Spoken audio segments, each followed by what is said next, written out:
Welcome to Arsenal Report, your daily source for all things Arsenal FC. From match updates and transfer talk to behind-the-scenes stories, we've got it all. If you're a true gunner, this is your home. Hit subscribe and join the pride. Victory through harmony. Let's get started. Arsenal players will be in a good mood after they postponed Liverpool's title celebrations for a little while longer, but they'll need to keep that up by beating Crystal Palace on Wednesday night. The Gunners thrashed Ipswich 4-0 to make sure Arne Slot's men were kept waiting for their coronation. But defeat to the Eagles at the Emirates will see them crowned champions for the first time since 2020. It's been a difficult title run for Arsenal after slipping 13 points behind the Reds, but they are hoping to finish the campaign in style by winning the Champions League after their famous win over Real Madrid in the quarter-finals last week.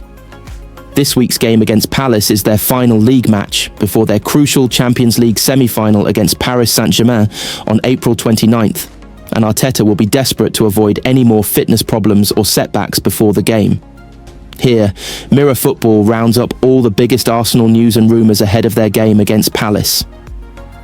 Arsenal star Ethan Nwaneri has been one of the club's breakout stars this season after rising to prominence at the age of just 18. And he is being tipped to have an incredible career at the Emirates.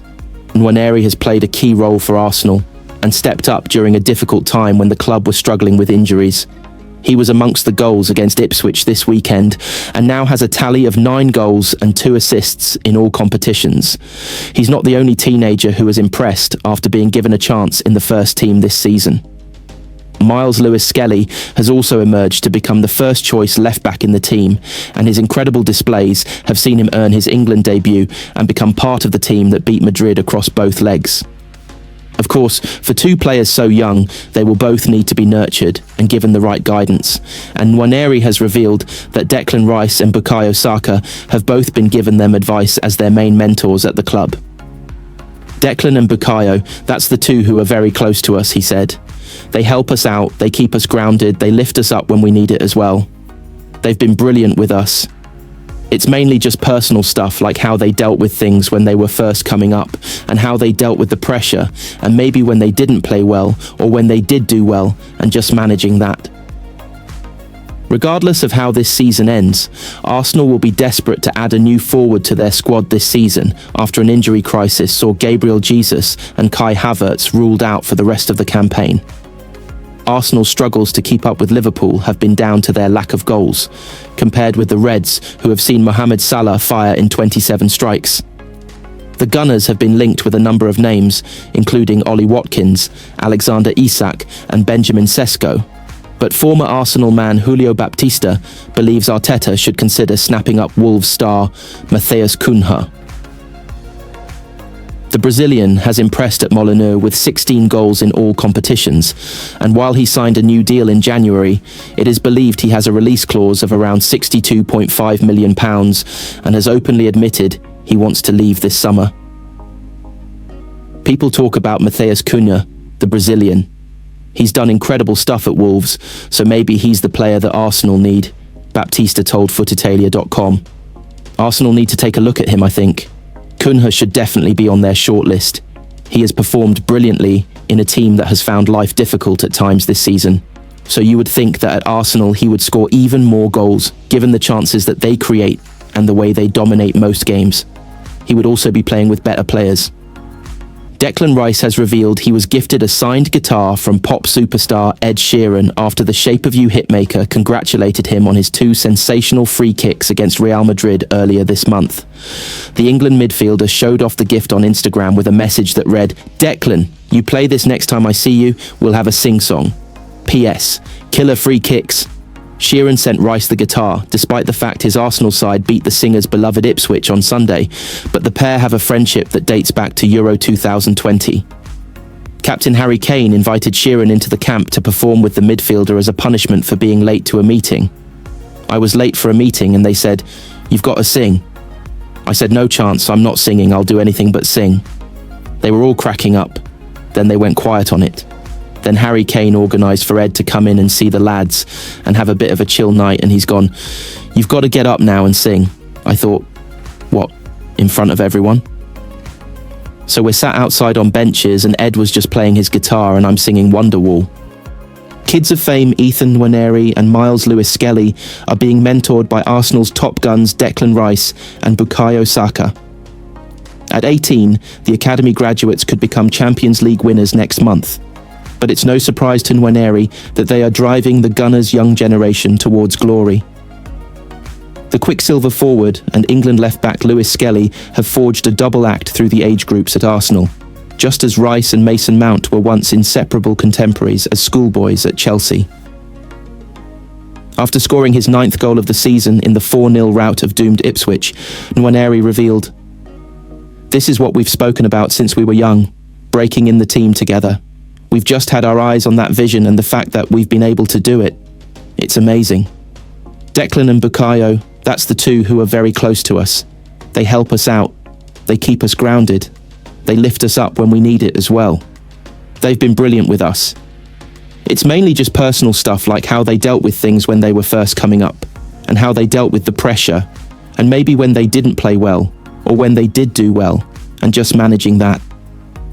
At some clubs, a dressing room of big beasts can be a daunting prospect for teenagers breaking through into the first team if they are perceived as a threat to established senior professionals.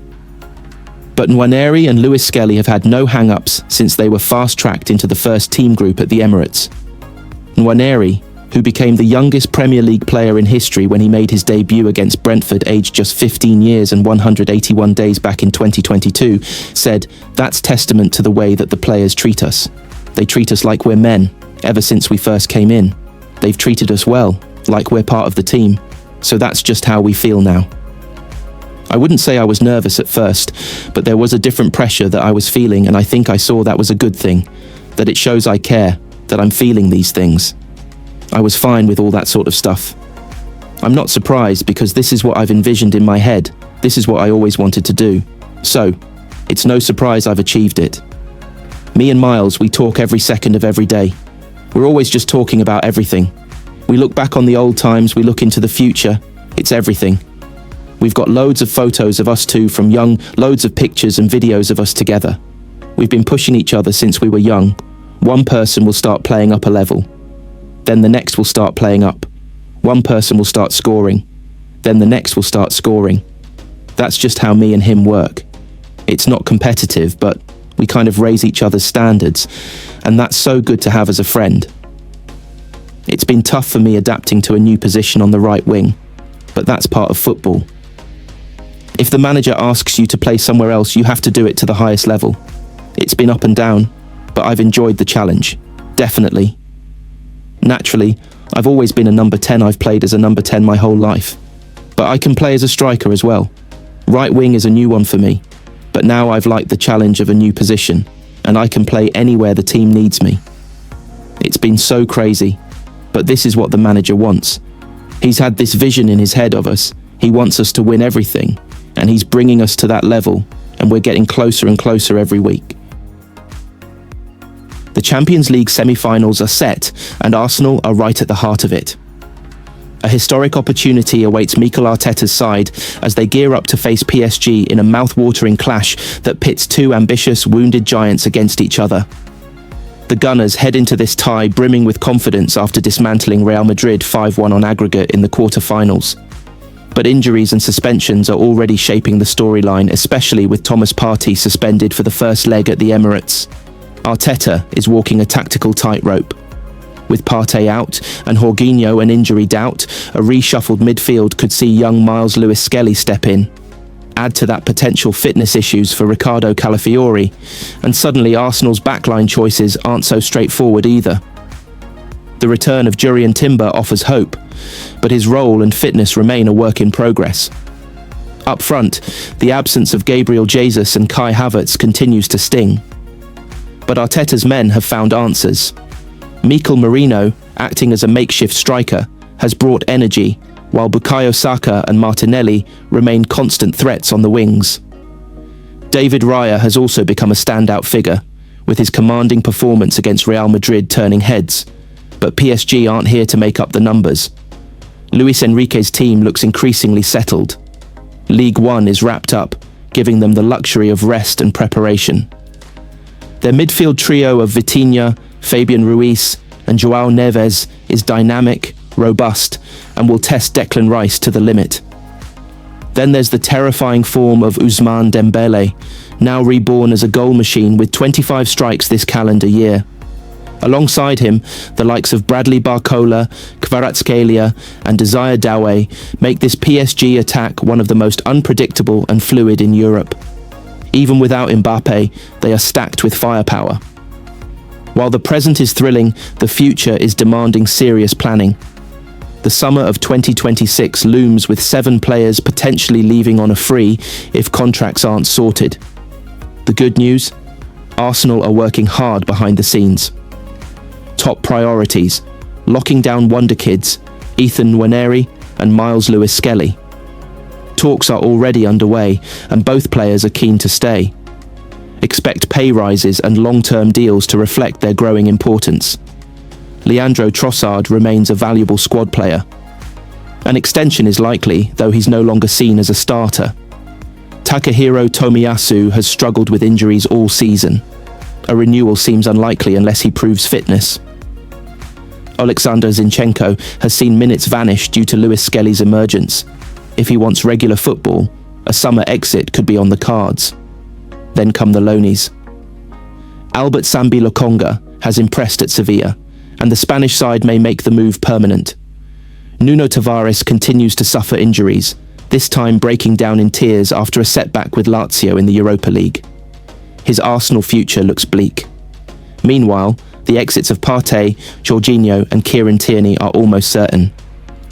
Add to that the expiry of short-term deals for Raheem Sterling and Neto, and you can see why new sporting director Andrea Berta has his hands full.